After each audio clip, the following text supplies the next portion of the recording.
გამარჯობათ, მოგესალმებით. მოკლედ უკვე აშკარა ხდება, რომ მაგრად გვეკაიფებიან რა ერთ სიტყვით. ძალიან მაგრად. ერთ-ერთი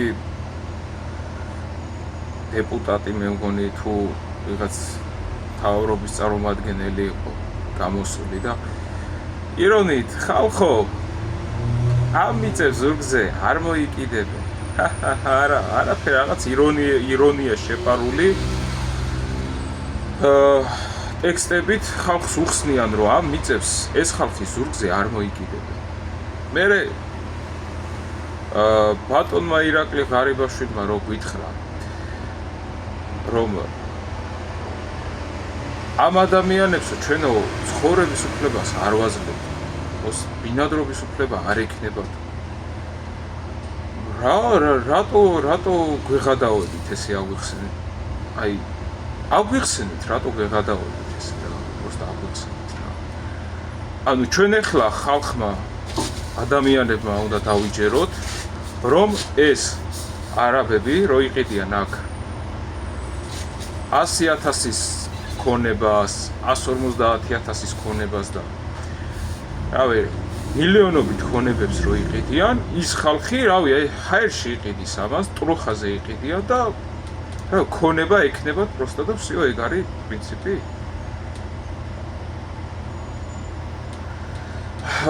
ჩემ ვიდეოებს ორი ვიდეო მქონდა დადებული,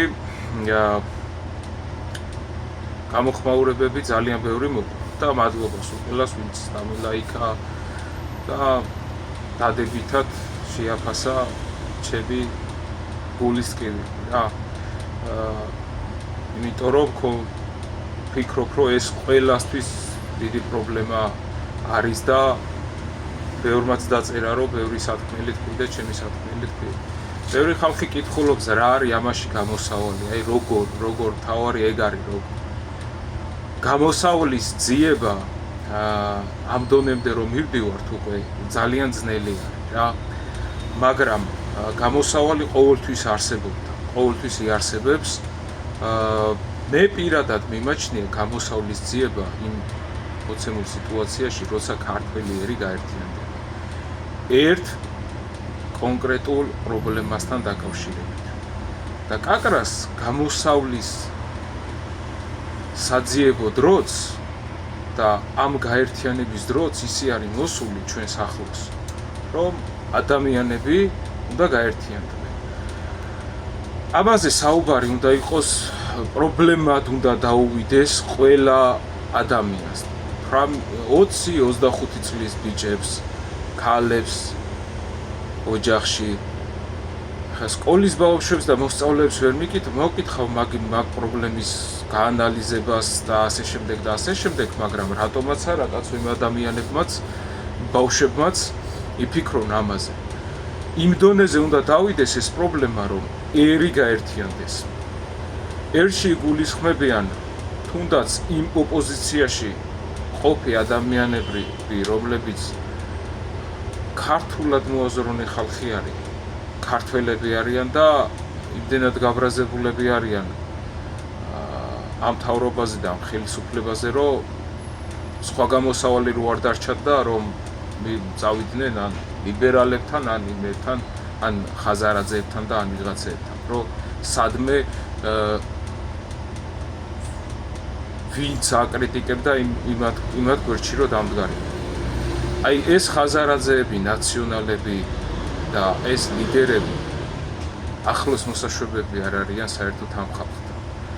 იმიტომ რომ იმდენად ამაზრზენი საუბრები აქვთ მაგათ ამ ყველაფერთან დაკავშირებით. მაგათი პრინციპი და მიდგომა რა არის, რომ მე რატო არ ვყიდი მიწა, აი პირდაპირ ესე უყურებ. ან მე გამაყიდინეთ, ან თქვენ ხო ყიდით, მაგრამ არა მე უნდა გავყიდო მიწა, ეგ არის მაგათი პრინციპი და აზრი. და ეს ხალხი ვითომ პროტესტს გამოვთქვათ ჩვენ და ეს პროტესტი არის და ესა სახალხო პროტესტია და ჩვენ ვეწინააღმდეგებით ამ მიწების.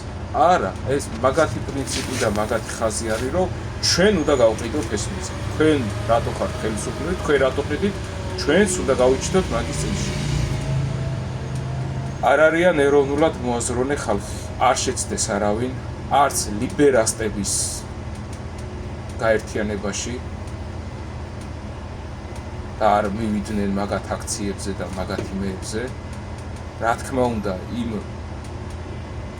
ლიბერალურად თუ პროდასავლურად მოაზროვნე ხალხშიც ხო არიან ჯანმრთელი ადამიანები, ვინებიც ეროვნულად ფიქრობენ. მე ხალხზე არ მაქვს საუბარი. აი რაღაც რგოლები, ჰაი ლეველები რო არიან. და YouTube-ში და იმეებში რო გამოდიან, TikTok-ში და იმეებში რაღაც ფორმულა 0-ზე. არ უნდა მიეთმასნούν მაგას, ყველაზე დიდი შეცდომა იქნება ეგ.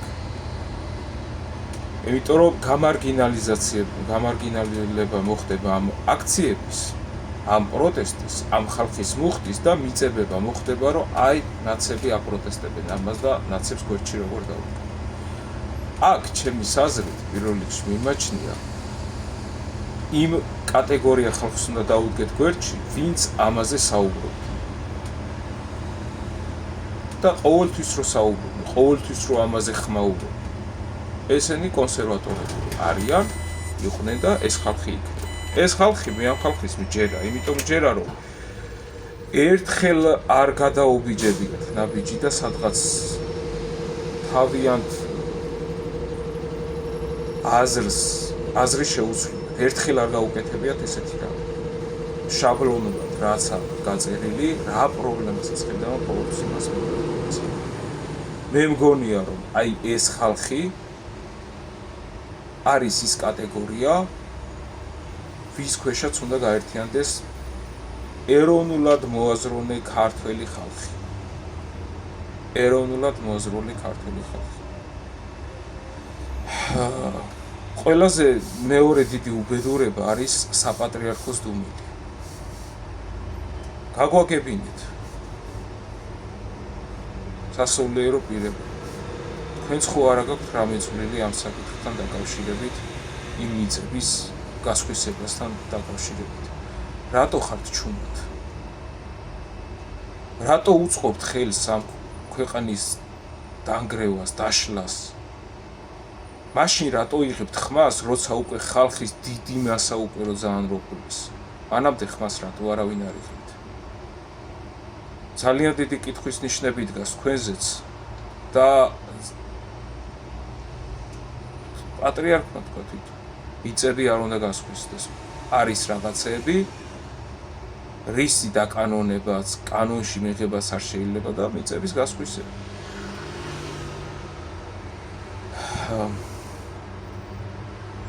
სანამდე ქართველი იმ დონემდე არ დავალთ, თითოეული ეროვნებით ქართველი, აქ მოაზროვნე, თუნდაც ეთნიკურად აზერბაიჯანელი იყოს, მაგრამ შთამომავლობით და შტოებით რო აქ ცხოვრობთ, რომ ეს მიწაწყალი ჩვენია, ამ მიწაწყალს ჩვენ უნდა მოუაროთ და არ გვჭირდება სხვა არავინ იმიგრირებული ხალხი, სანამდე მაგ დონემდე არ დავალთ და სანამდე იმ დონემდე არ დავალთ, რომ გვიყვართ ჩვენ საქართველოები და არა კიდე არც ამერიკა, არც ევროპა, არც რუსეთი, არც ავღანეთი და არც არაბეთი. არა, ჩვენ გვინდა საქართველო. აი მაგ დონემდე სანამ არ დავალთ და სანამ იმ დონეზე არ მივართ საქართველოში ხალხი, რომ ერთად შევიკრებით, მანამდე არ გვეშველება. აი ეგ არის გამოსავალი, რომ ხალხი უნდა შეიკრას ერთად. ერთ აზროვნებაზე უნდა დადგეს. ერთ მოცემულ პრობლემაში უნდა გაერთიანდეს. ევროპა მინდა, ამერიკა მინდა, ის მინდა, ეს მინდა, ეს ყველაფერი სისულელია. საქართველოა გადასარჩენი, ქვეყანა არის გადასარჩენი. გვეკაიფებიან პირდაპირ იმიდან, რა ქვია, ტელევიზორები, ხალხი. მთავრობის წევრები პირდაპირ გვეღადავებიან ჩვეულებრივ ხალხს. მიყიდეთ, კაცო, თქვენი შვილები მიყიდეთ იმ არაბებს, აბა, იმ ფასად. თქვენი საკუთარი შვილები მიყიდეთ, ქვეყანას რატო ყიდით? შვილები გაყიდეთ. ხარჭებად. გააყოლეთ შვილები. არაბებს, აბა. რატო ამ ქვეყანისგან რა გინდათ, მე ვერ ხვდები. რა ვერ გაძღნენ, პროსტა.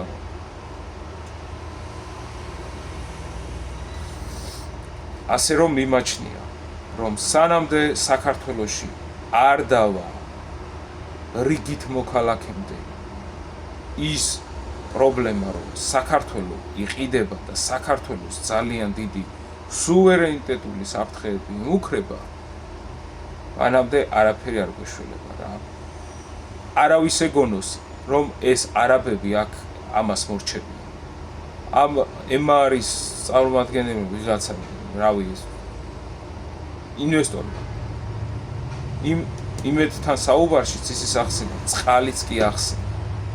წყლის რეექსპორტი და ასე შემდეგ. არც ის არ არის გამორიცხული, რომ აქ რომ მოაჯდებიან მე ესენი, აქ ბუნებრივი რესურსების გაყიდვა დაიწყონ